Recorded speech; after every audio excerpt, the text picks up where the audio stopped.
Why were the Pharisees so strict about preserving their Jewish law and tradition? To set the stage of understanding it all, we have to look at the influences surrounding them, which would dilute or corrupt their faith.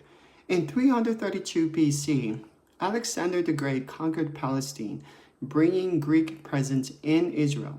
They called it the Hellenistic influence. His empire spread Greek language, customs, and administration across the Middle East.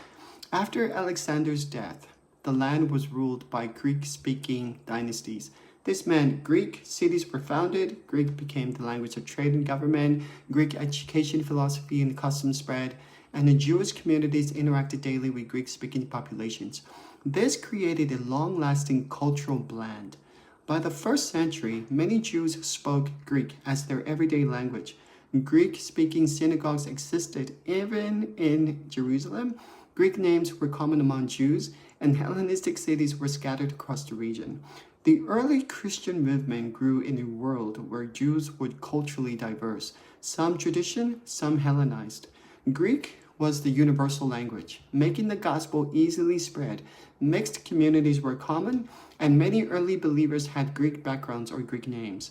This explains why the church quickly expanded beyond ethnic Jews and why people like Peter and Paul moved easily between Jewish and Greek environments.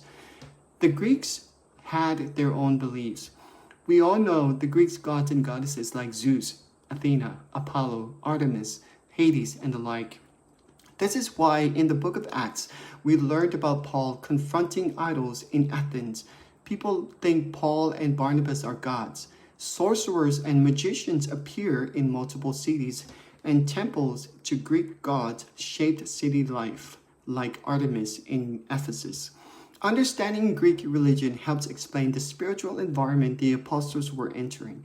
So, partly, given these facts, we can say that they are the reasons the Pharisees became adamant to accept any changes to their religious law and tradition. The Pharisees saw the Greek influence as a threat, especially when historical accounts show that Greek rulers after Alexander pushed Hellenism more forcefully, threatening Jewish identity and worship. So the Pharisees emerged during this period as a hyper-conservative movement determined to protect Jewish identity.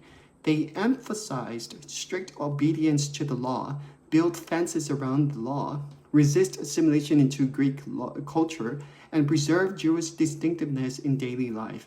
It is also because of their concern about this foreign influence that in Judaism, they had more than one group. They had groups such as the Pharisees, the Sadducees, the Essenes, and the Zealots.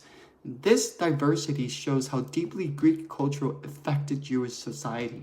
Understanding this background helps explain why the Pharisees were so strict, why they added extra rules, why they clashed with Jesus, who challenged their man-made traditions, why they feared anything that looked like compromise, and why they were suspicious of Jews who mixed with Gentiles. Their rigidity wasn't random. It was a defensive reaction to centuries of cultural pressure. So, as we go through the book of Acts, think about this. Shalom.